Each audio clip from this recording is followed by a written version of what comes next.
Hello everyone, my name is Anthony Funaro, and today we are going to be doing the lab Balloon Inflates by Magic. A balloon seems to magically inflate on its own. How is that possible? I don't know. We'll find out. Okay, so for this lab, the materials we need are a small bottle, a Poland Spring bottle is fine, a funnel, a balloon, of course, vinegar, a half cup, and baking soda. I also use a tablespoon and a liquid measuring cup to measure out the vinegar and the baking soda. Okay, before we begin, I want to ask you guys a question. What do you think happens when you add an acid and a base? An acid in this experiment is the vinegar, and the base is the baking soda.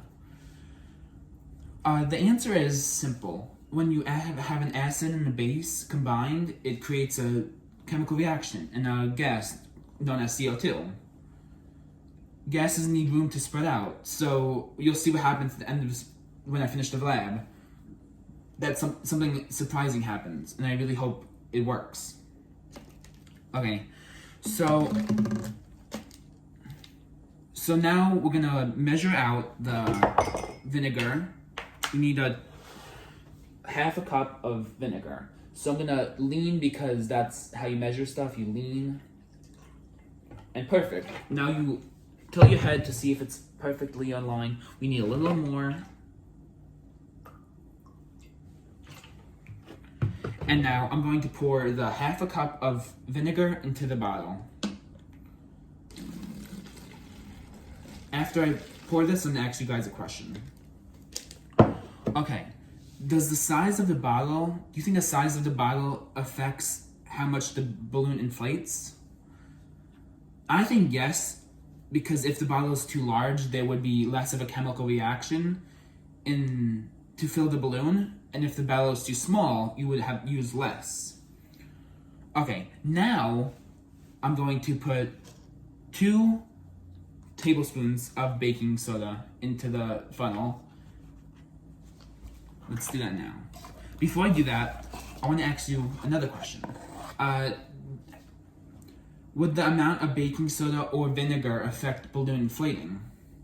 Yes, large amounts of baking soda and vinegar in a small container with a narrow opening would create a large reaction. So because it's in a small bottle, it would create a large reaction because it's the quantities of each vinegar and baking soda are perfectly aligned. So let's measure it out. Baking soda. Shake it to get it in.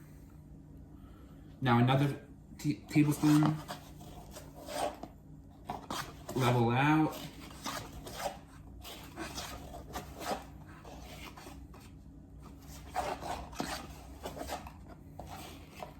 Put it in.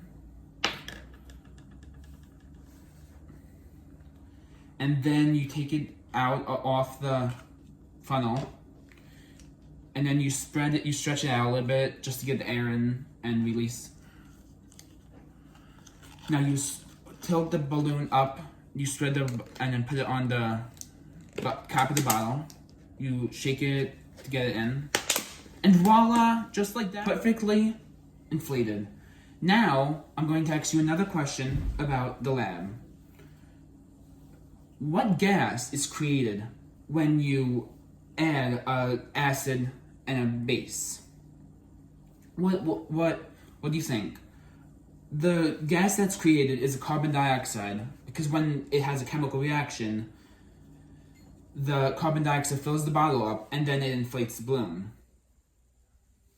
Okay, now I'm going to ask you one more question. Does this, what causes the balloon to inflate? The heated air molecules from the reaction causes the balloon to inflate. Warmer air takes up more space, so the warmer air expands to fill the balloon. Now, do you see how it's still inflated? It stays like that for a couple of minutes, and then I did an example over here of one it's been like that for a couple of minutes, and it stays a while. And now we finished, and do you have any questions? Is there any question you guys have?